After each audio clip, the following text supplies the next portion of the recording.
The story that I wanna tell, like, right off the top is that, I learned about you and your work in the '90s. I had just graduated from law school in 1994, and, I think Voices in the Wilderness started in 1996. I think you used to have, reports on NPR from time to time, on other radio programs. Donald and Steve Yeah. Bynum used to host us, and then also This Is Hell Radio. So I learned about you and your work on those shows, and then fast forward to the beginning of the Gaza genocide, and one of our mutual friends, I think it was Linda, said, "Oh, Junaid, you have to meet my friend Kathy Kelly. She's very active in the peace movement." And I said, "Oh yeah, that would be cool." And then you and I ran into each other at a vigil outside of Gail Borden Library when we were reading the names of the children, both Palestinian and Israeli, that had been killed in just the first, I think, 4 or 5 weeks. And we talked, and you introduced yourself, and you told me a little bit about yourself, and I still didn't connect it. And then I was driving back from Champaign Urbana after dropping off one of my kids, and you're like it driving. There's no music on. There's nothing on. You're just kind of in your thoughts, and it clicked. I'm like, this is the Kathy Kelly of Voices in the Wilderness, and like the person that I used to listen to and read about back in the '90s. So it's really neat that our paths have crossed, that I've had an opportunity to meet you and befriend you. Oh, well, that's really encouraging for me to hear as well. I certainly remember us reading those names, and I think it was a neighbor of yours, Junaid, who was himself Iraqi, and Yes. he and his son were trading off reading the names, and I thought, it's in all these forever wars, there's just war after war after war, and who pays the price? And people who are mourning, their arms will ache forever for loved ones who'll never return. And in a way, Junaid, I think if it's okay, I'd like to tell you a sort of a first step for me, which happened way, way back in 1980. Yeah, I was a please. teacher at St. Ignatius College Prep. I taught in their religion department, and I sort of talked myself into becoming more and more of a determined peace activist. And I reached a point where I thought, well, I just can't do it. I can't teach my classes that nuclear disarmament is a Christian demand of our faith, that we can't be preparing to annihilate the whole world, and then make sure that a third of my income that these students' parents are paying me for gets shipped on to the United States to buy nuclear weapons and other kinds of weapons and wage wars. So I went up to the treasurer at St. Ignatius. His name was John Slattery. And I said, John, could I ask you a big favor? Sure, honey. I said, could you lower my salary beneath the taxable income? I think he was ready to call for the school psychologist. He just looked at me and he said, well, you can't do that. And I said, well, I'd actually like to. So I took my salary. I mean, at the time, I guess I was earning $25,000 a year, and I bought it down to $3,000 a year. So essentially, the Wow. Jesuits at St. Ignatius College Prep were paying the cleaning people more than they were paying me. Well, they very kindly said to me, okay, make us a list and you tell us where you want us to send that money and we will. So I and a few others in the uptown area of Chicago who were practicing war tax refusal put our money together that we didn't take for ourselves, but that our employers were willing to send. And we bankrolled Soup Kitchen and Shelter and Central America activism. But it also, for me, Junaid, meant that I had a spiritual director in the IRS. I read that in your book. What is it that you wrote when you were in Their lands have dreams. yeah, yeah, I read that in there. Because it meant, if you're really not going to pay for war, then you better not own a house or own a car. And so I never learned how to drive a car, and I was always somebody who rented. And I think you sort of learn to live with community and maybe live a little bit more simply. So that was all very worthwhile. But it's also interesting to me that when I taught at St. Ignatius College Prep, I liked all the people I worked with, but quite honestly, nobody would have invited me down the hallway to talk to their class about what I believed. But Mm, it was after I'd been somebody who'd gone to prison for planting corn on top of nuclear missile silo sites and yeah. practiced war tax refusal and gone to war zones that I then I was no longer teaching, but I was able to go into many, many different kinds of classrooms and faith-based gatherings and um, church settings and tell people what it was that I thought was important to think about with regard to war and peace.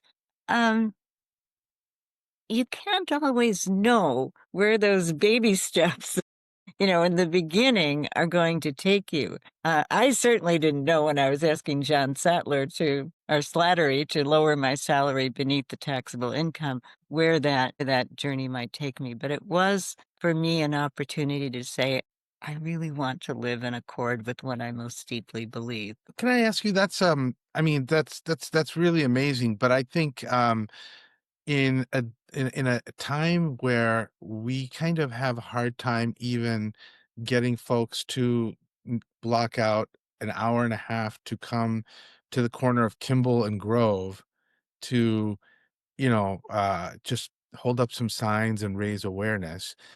Like, what you did was pretty, I don't like to use the word radical because sometimes people, you have negative connotations of that, but it was a really, really Herculean, undertaking to say, "Look, I'm going to eschew all these, like, material things by taking such a low salary and then redirecting what I otherwise would have earned to these other ways of serving the local community." What drove you to do something like that? Well, I think I was very fortunate to have developed a pretty deep, strong admiration for people like the Reverend Dr. Martin Luther King when I was fairly young. And there were others.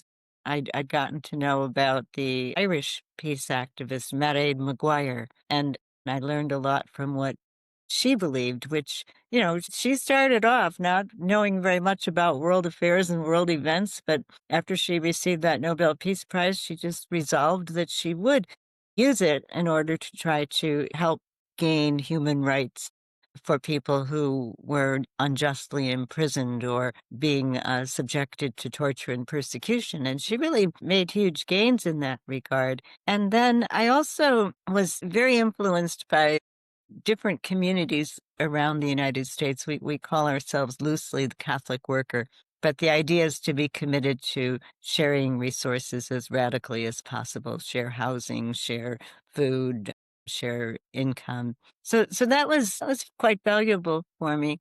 But right now I'm so impressed with where young people are at all around the world in changing, like a watershed change, changing mindsets about the genocide that has unfolded before our very eyes over these last 2 years in Gaza. I mean, it's remarkable to me. We saw how that student movement was squelched, and that was hard to see. They're out there in their tents on DePaul University's campus, the University of Chicago, campuses all around the world.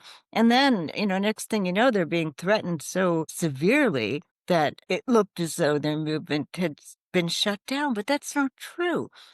The public opinion all around the world, I think, is being shifted by a younger generation that says genocide is wrong and apartheid is wrong, and we're not going to show support for it. And so I think that younger generation may be able to prevail. I hope so. And so people ask me, what should we be doing? I said, follow the young people, see where they're heading. So that to me is very exciting. I think it is important that we all find ways together, though, to say, okay, what does it mean now not to let inconvenience get in the way of acting in accord with our deepest beliefs? And so that has to be a question for every generation. So I know I've met a lot of young people that are really inspiring. like the ones that you're talking about, like, that have been in the encampments on campus.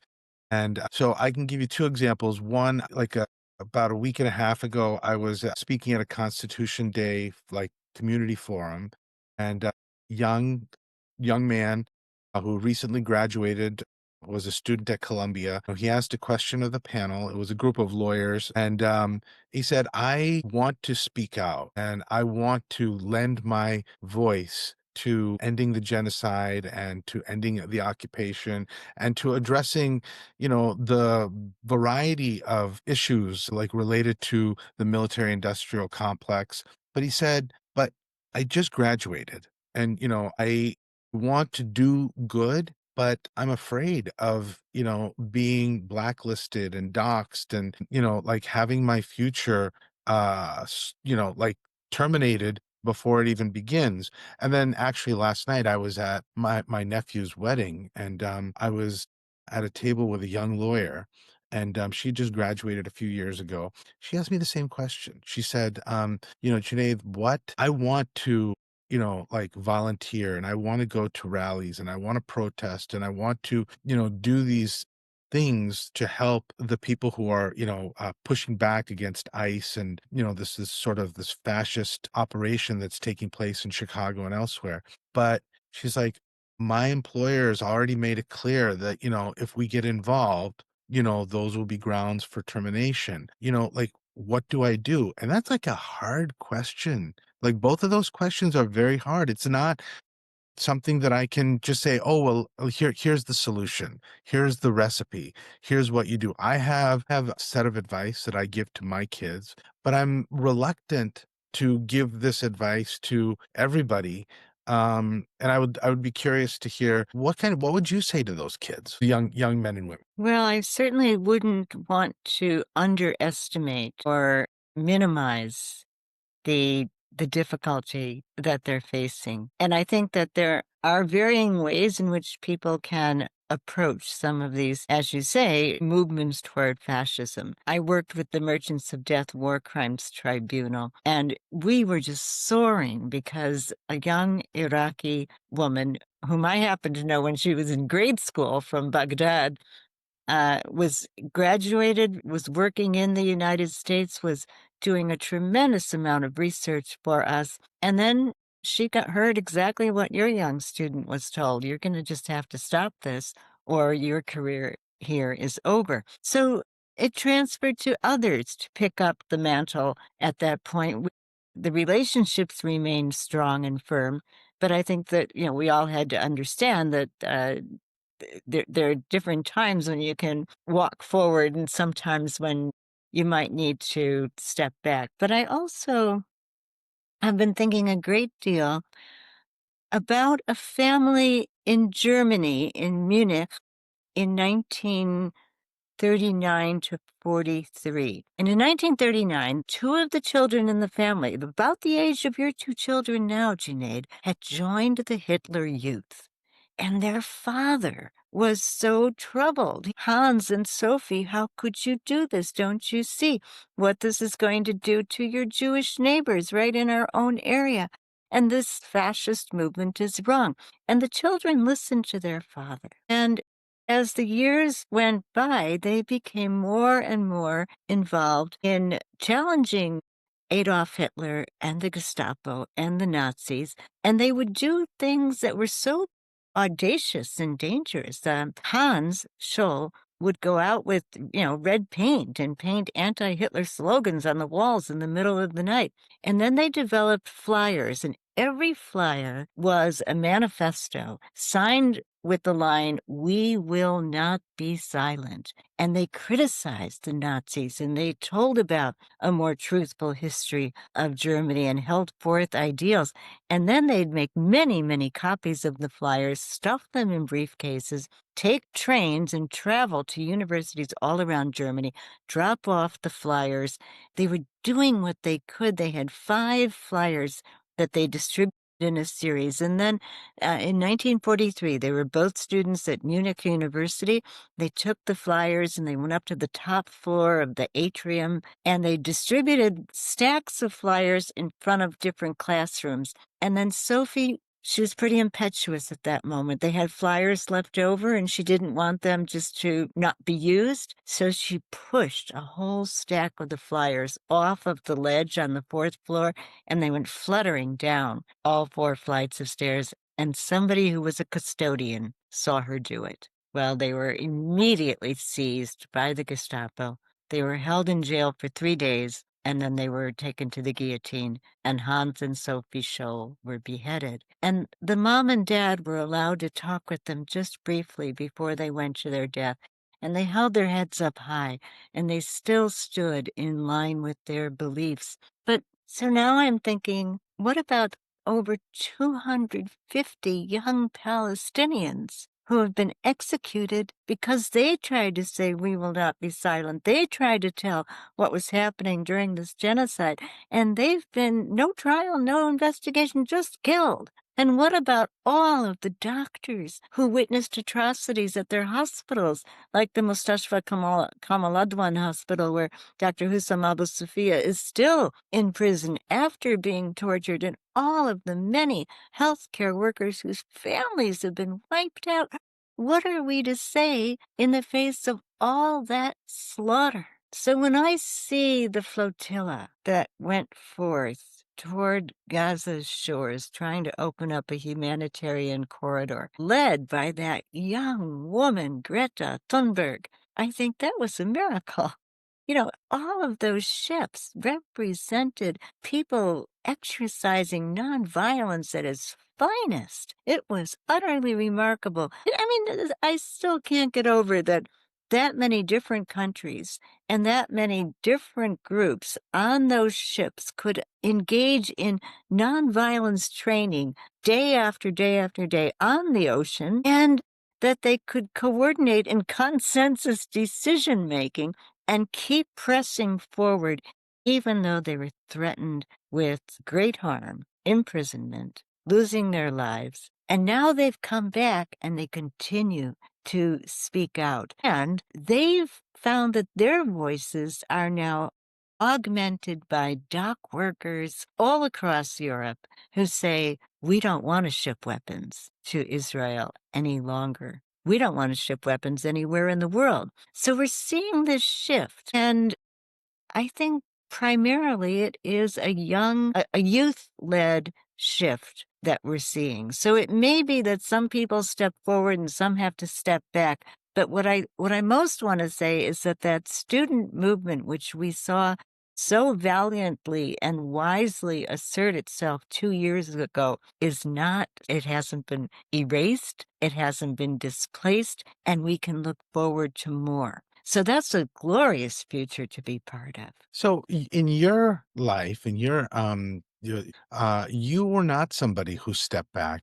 From what I've read about your work, you started off as a teacher, and then you took that salary cut because you wanted to be more like mindful of your convictions. But then from there, you moved on to the Voices in the Wilderness, and you went on 26 delegations to Iraq, and you've been going to different countries and different like dangerous places. You've been in on the I think the Iraqi Saudi border right before Gulf War One, and you've been to Gaza, you've been to Jenin, you were on the border of Egypt and Gaza during Cast Lead in 2009, I think. So, what what is it that kept you from ever pulling back? Well, I think of children, little children who really pulled me forward. I mean, literally.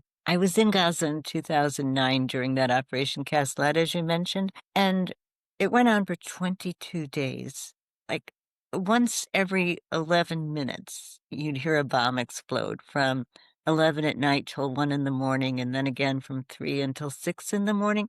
And there were little ones in the home where I stayed, Hida and Yusuf and Mahmoud. And the oldest of the 3, I think he was maybe 7 or 8. He was so bright, and he would say to me, that was a 500-pound bomb that was just dropped from an F-16. And then there'd be another huge crash, and he'd say, "Oh, that was a Hellfire missile fired by an Apache helicopter." I mean, here's this 8-year-old who understands ballistics and missiles and sounds and distance, and it was kind of appalling that children would be having this experience. So then finally, there's a ceasefire, and those little kids, they couldn't wait to take me by the hands and pull me outside, literally, and then the next thing I knew, they knew what to do right away. They found a big tarp, and they started piling twigs and brushwood, whatever fuel they could find on top of the tarp,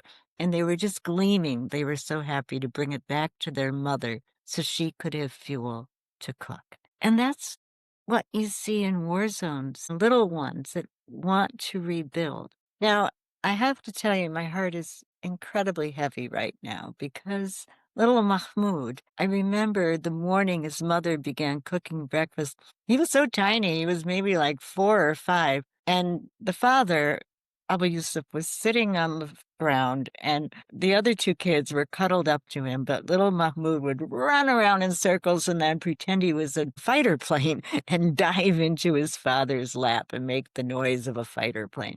And he was so comical. We laughed and laughed. Well, little Mahmoud was all grown up in 2023. He was a father himself. He had 2 children. And so as soon as the bombing began, I called my friends and I asked, "How are Yusuf and Abu Yusuf?" And the house collapsed on top of Mahmoud. He died in his bed. He was one of the first victims. So I think about little children today and the rubble and the contamination and the forcible displacement that Gazans face today. And can those children carry on the way I saw Iraqi children try so hard to carry on, the way I'd seen Gazan children try to carry on? Those are heavy, heavy, heavy questions.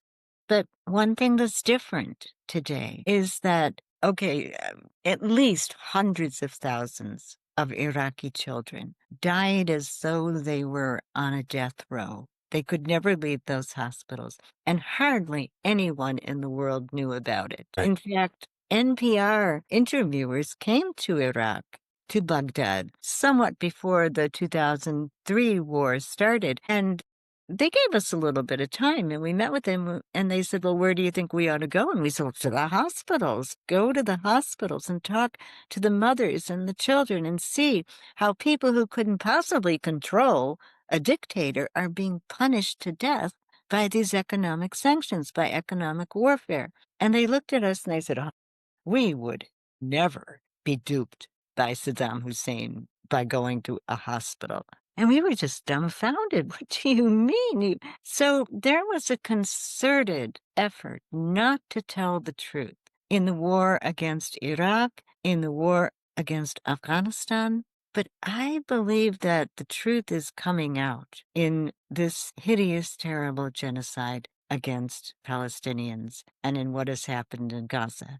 There have been plenty of efforts to cover it up, but I think it's this curtain is being pulled, and people are beginning to see that if we continue to flaunt international law and, thwack away at the edifices of the International Court of Justice and the International Criminal Court that it took so many decades to build up, if we continue that, then it's to everybody's detriment. And so I believe that we may yet see within the United Nations General Assembly a uniting, they call it uniting for peace actually, mechanism that could insist on making all of the countries that have enabled this genocide accountable. It's going to take a great push, but we're seeing that push in the millions as people turn out in major cities all around the world and keep on demonstrating. Well, so I want to be as hopeful as you. I am struggling to have that same enthusiasm, but I want to be convinced. So one of the things that I noticed is that sure, like we've seen like the Italian labor movement, we've seen the hundreds of thousands. It sounds like striking and marching and similar, like protests in other countries. But we did have it for a while in the United States, but it's died down. And I'm wondering how people, young people, older people, my age, older, sustain the commitment, to say, okay, I'm passionate about peace. I'm passionate about justice, and I want to continue, doing things either professionally or as an avocation, as a community service. But how do they maintain that? Because I can tell you from personal experience, I remember Cast Lead. I went downtown, I went to the rallies, and I marched for peace over the last 28 years. I've written a gazillion articles, before we had the internet, in the 90s, you can write all kinds of articles and you'd send them to the newspapers, but, they almost never got picked up. So like, so but what I found for myself personally is that, my efforts were sporadic. There would be a crisis and I would get involved and I would try to do some small thing. And when that particular crisis abates, then, the issue goes out of mind. And so I'm wondering, what advice would you give as somebody who has committed her life to this type of work to the rest of us on how to not become disengaged? Like, for example, there's this supposed ceasefire, how do you keep pushing? Because the ceasefire is just step one towards the end stage goal, which is liberation. Well, I think it's important to find kindred spirits, to find people who share that vision and will keep on kind of spelling one another. If you or I need a season out, we can take it, but we're still part of this group of people who are kindred spirits, and others might step forward if some need to step back. So that's one thing. And another, I think, is education, education, education, because it's not so easy to stay on top of all of the issues that are involved. It's very complicated, actually. And so continuing to read and study and keep on top of the issues can be, it may not seem very radical, but I think it's crucial, it's important. And even if the newspapers don't pick up the paper you write, the paper you write can be quite crucial and quite important. And then I've been pretty fortunate every Monday to get together with people on a Zoom call, some of whom are from Palestine, and to keep hearing from them. And so, although I haven't been in Palestine, it's been a way for some of us to at least feel like we're connected. And so, one way that I was once advised to find equilibrium came from a priest who was serving the poorest of the poor in El Salvador and then in Guatemala. His name was Larry Rosebaugh. And he was a very saintly figure. And actually, he was executed at gunpoint a few years ago. But before then, he had a chance to write his memoirs. And he wrote, try to keep one foot firmly planted amongst those who are bearing the worst brunt of oppression, and keep the other foot firmly planted amongst those who are engaging in nonviolent resistance. And that's when we find that equilibrium to rise. I see in Chicago today people going to the ICE detention centers, going to Broadview, going to demonstrations downtown or along Michigan Avenue. You see that foot planted, wanting to be with the people who've certainly not committed any crime, who haven't deserved the punishment that they're being singled out for. And at the same time, another foot firmly planted in speaking out, speaking up, and saying we won't put up with the idea of the National Guard being sent into our city as though somehow, we're a marauding group of people who need to be controlled. So, and you see that happening in Portland and in Washington, D.C. So I think there is the capacity of people to rise in the face of what is increasingly fascistic and to find solidarity, to kind of rub shoulders with one another and catch courage from one another. And that's so, so necessary. I think again of Hans and Sophie Scholl and that small collective that rose up against Nazi Germany. Well, their names are remembered. If you ask people in Europe in particular who were the White Rose, that's a collective of people that are remembered. So I think we need to try to remember as best we can the names of people in Palestine and Gaza who have been victims of this horrific genocide. And, just as Junaid, we were standing on that street corner hearing the names of the children read aloud. We have to keep trying to remind ourselves of who and what are at stake. And the other thing that I think we can depend on is rational thought. Because when people rationally ask themselves, okay, what are the greatest threats that we really face? What are the great terrors? It's not somebody who grew up in Gaza and might want to overthrow oppressive forces. It's not going to be somebody who migrated to the United States and is trying to feed their family. The greatest terrors we face are the terrors of what we're doing to our own environment, the terror of nuclear annihilation, the terror of ecological collapse. I would say the terror of possible new pandemics, and of course, the terror of genocide becoming normalized. Well, military might isn't going to help us be secure in the face of any of those terrors. Rationally, we know that throwing more money at the military or presuming that somehow war and militarism will save us from terror is ridiculous when you parse out what the real terrors we face actually are. So here's a generation that's moving right into possible ecological collapse, and that's terrifying. And yet, I think that if scientists could be given the mandate, okay, get us out of this predicament, collaborate with the Chinese, collaborate with the Russians, collaborate with scientists all around the world, but we need to solve these major terrifying problems. I think there could be possible, it sounds like a religious word, I know, but possible salvation, literally. So again, maybe a younger generation committed to rational thought and encouraged by their professors and employers to act rationally will be able to move us out of we're living in the heart of darkness, but they may be able to move us toward the light. In the years that you've been involved in as a peace activist, as an anti-war activist, you've been in it pretty much full time. That's been your work. Is that right? Yeah, I guess I would say that I was an educator earlier in life, and it's just that my style of educating changed quite a bit. So I think I've tried to use peace activism as a means of educating.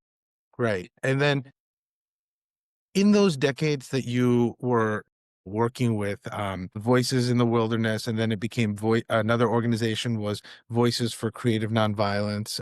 In those years, would you say that everybody that was part of your community, the people that were working with you on these causes, were all full-time dedicated activists, or was it a mix of people that, some that were, like fully committed, like as this was their full-time job, and others that, maybe, had a day job, and, they were like donating their time as much as possible, to the cause in addition to that, or I'd be curious to know, because I think a lot of young people are thinking about, and I'm thinking about, what do we need to do to be effective? Do we all just need to, like drop what we're doing and just, you know, like take up the sacrifices that you and others like you have done?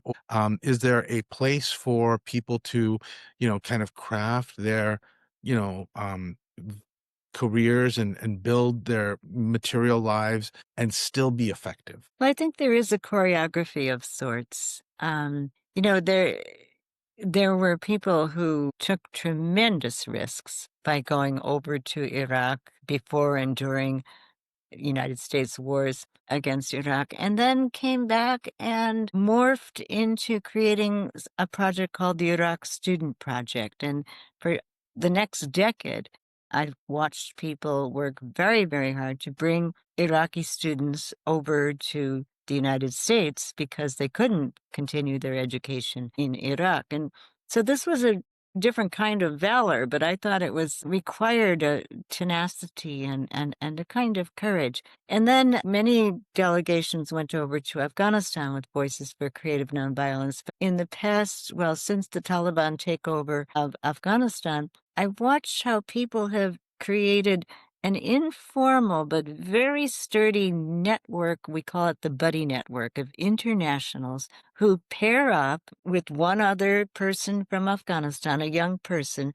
who had to flee because they were at risk because of Westerners visiting them when we went over there from 2010 to 2019, and have managed to help 100 people make it into safer havens where they're not treated as stigmatized refugees but are really welcomed.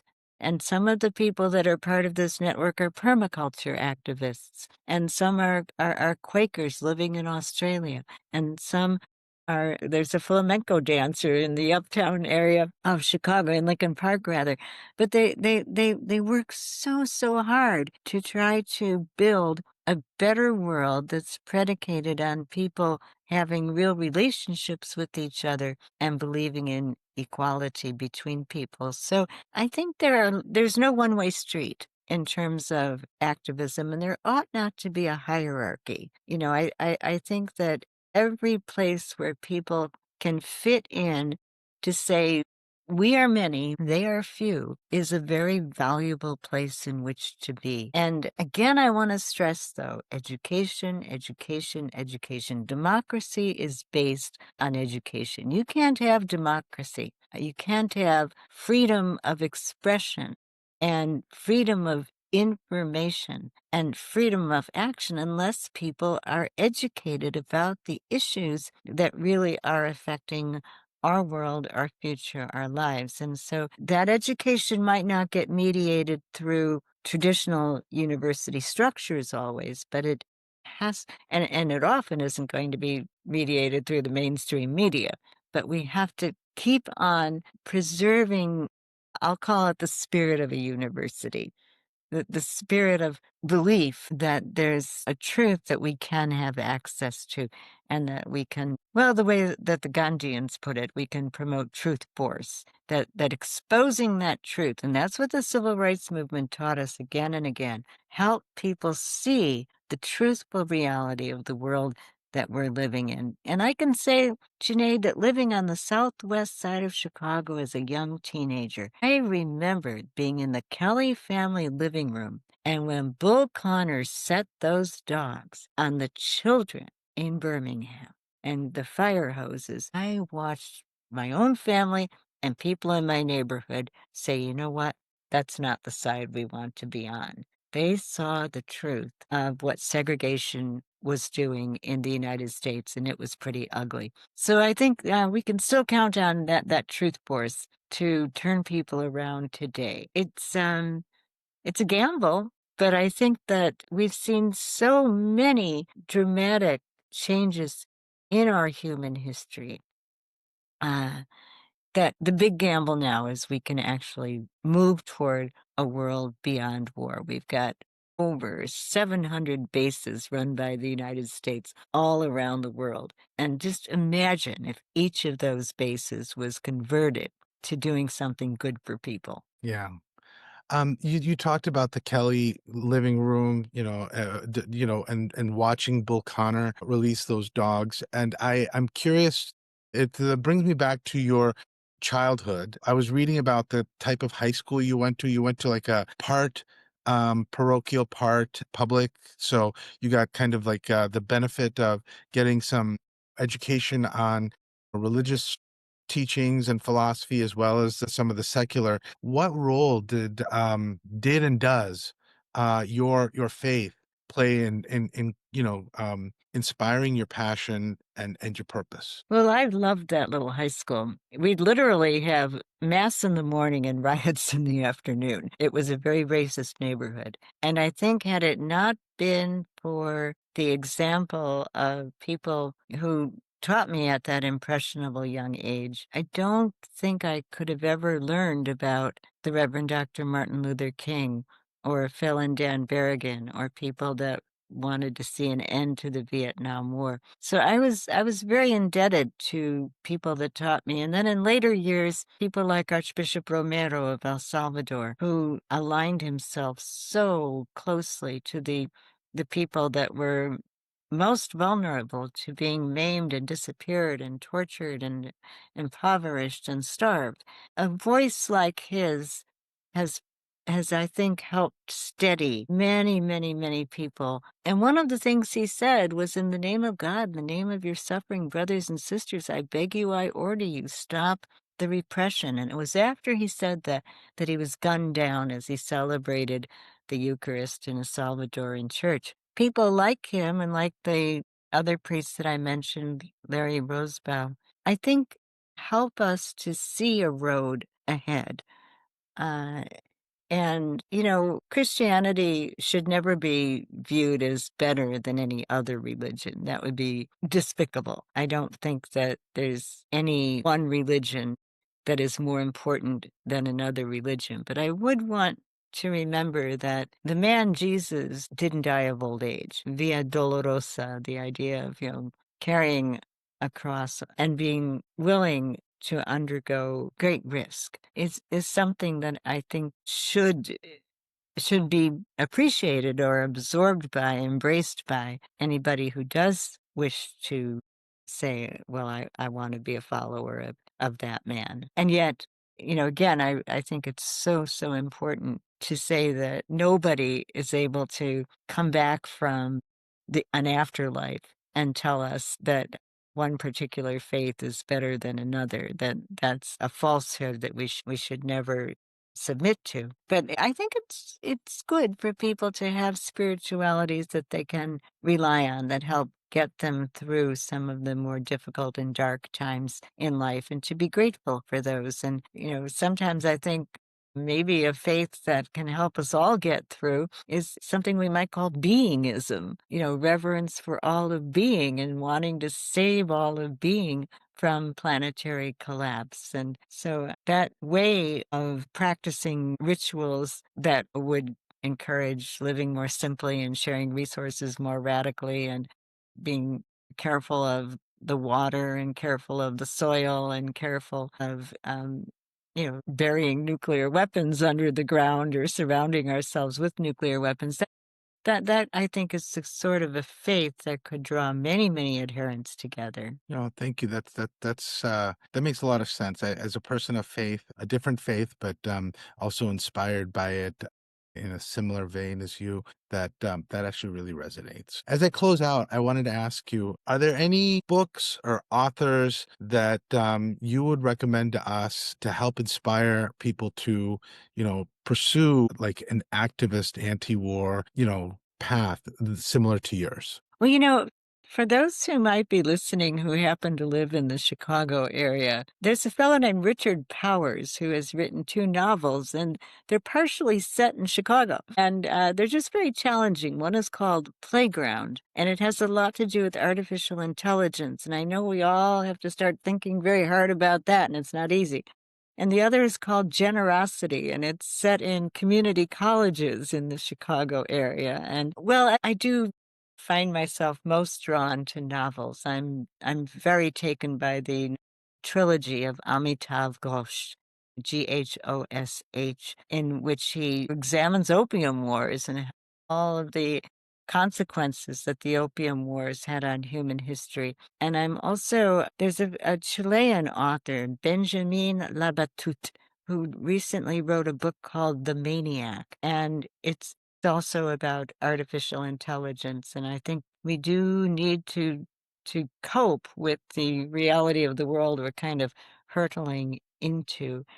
There's an author named Kazuo Ishiguro, Japanese author, and he wrote a book called When We Were Orphans. And a main character in that novel is holding on to it's being cradled by his son as he's dying. And he says to the son who's cradling his dying body because he's been so damaged by a war, he says, "My son, build a better world." And that phrase, build a better world, I think is the mandate that great literature entrusts to us. How can we, through art, through music, through literature, look at the world that we have and see it in different ways so that we can challenge ourselves to build a better world? Oh, that's great. Thank you, Kathy. It's Thank really you. nice to talk to you in this way, like maybe not necessarily, on a substantive topic like I've heard you speak before, and more about just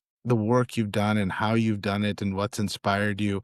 I think I've enjoyed it. I think other people will too. Well, I sure hope that each one of your podcasts is like a ripple and reaches more and more people because what you're wanting to accomplish, I think, is so so important. It's that opportunity to listen to one another and learn intergenerationally. I think it's great. Yeah, thank you, Kathy. It's very nice to see you again. I hope I will run into you in the community in the very near future. Well, and we can celebrate Mary Shesgreen, one of our local heroes. I'll hope to do that as well. Bye. Yeah, awesome. Awesome. All right, great. Thank you, Kathy. Take care. Have a good night. You too.